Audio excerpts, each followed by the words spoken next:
Hey, good evening, Facebook. Received a lot of emails and texts from you guys about House Bill 192. I'm going to try to break that down. Now, House Bill 192 is a curious bill. It took me a while to truly grasp what was being proposed here. And I want to try to explain this to you. This one requires a lot of comprehension of the statute they're trying to change. It also addresses some other code sections, but basically here's what it boils down to in a nutshell. 192 says that in order to purchase, well, first of all, in order to have a concealed carry permit, you have to demonstrate firearm competency. There's a lot of ways to do that in Virginia.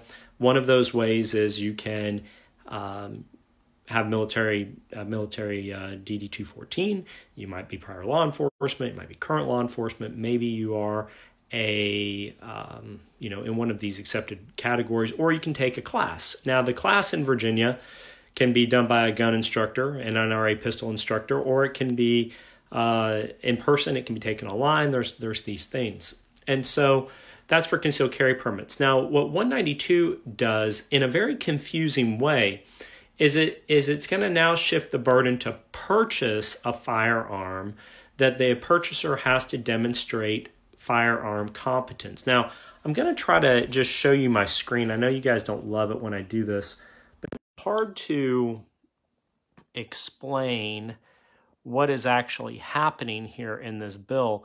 So when you go to 192 and you read this very summary part of the bill, it's not very clear what they're trying to say. And so when you click on the bill itself and you look at all these words, what you're really basically looking for in the actual bill is the italicized words, like right here, that deal with what the changes are. And this is a confusing statute because this is basically the background check statute of what you have to do to go through a dealer to buy a firearm. And so what they're basically doing, and what makes this bill strikingly obvious, is you got to look here at subsection B, and then you go to this line right here. So line 3, right? Can you see that on the screen there?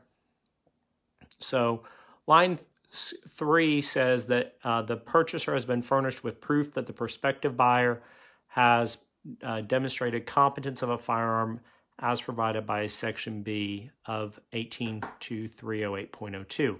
Now that code section right there is the concealed carry statute. So when you click on that, this talks about how to get your concealed carry permit. So basically what the bill is purporting to do is to require purchasers, let me flip this back here, to require purchasers to have the same competency requirement that a concealed carry permit holder would have. Now again, in Virginia, that can be done online.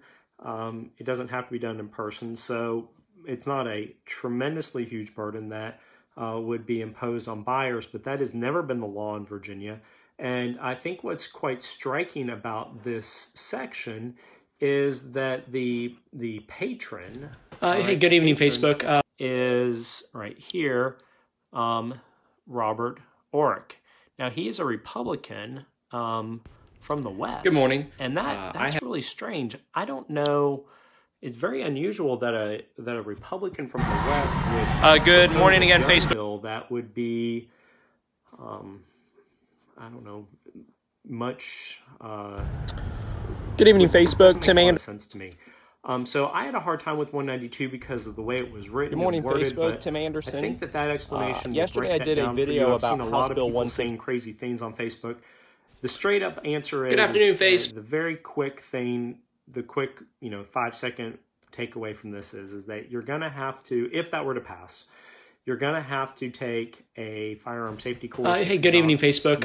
Received a lot of emails in order to even purchase a firearm. So same thing that a concealed carry permit holder would have to do. You'd have to go through to be able to demonstrate firearm competency. Now in Virginia, that does not require you to actually have to shoot a firearm, which is kind of I mean, that's another topic. But you don't have to demonstrate that you know how to shoot a gun in Virginia or how to handle a gun.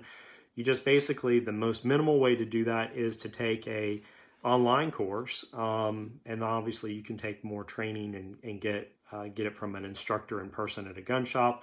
And then there's even ones where you can get an instructor at a gun shop and actually fire. So there's different levels depending upon how comfortable you are.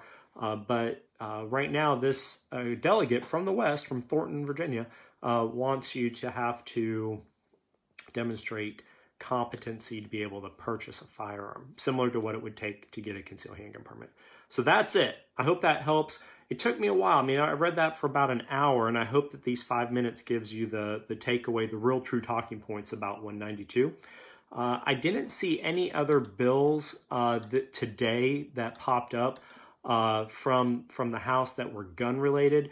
There are a couple of interesting bills in here that I think would be worth commenting about, but they're not gun related. So for the purposes of Second Amendment stuff, I haven't seen anything else pop up. Hey, good evening, Facebook. 192. And that, again, was proposed by Republicans. So I don't know what he was up with him. Maybe somebody could write to him who's in his district and find out what his motives were. It doesn't make a lot of sense that you'd have to take an internet course to be able to buy a gun. So I don't know. Maybe somebody can answer that question for me in the comments if you know the delegate, or if the delegate has you already asked the delegate and he's responded. We'd be interested to know. Have a great night, Facebook. We'll see you next time.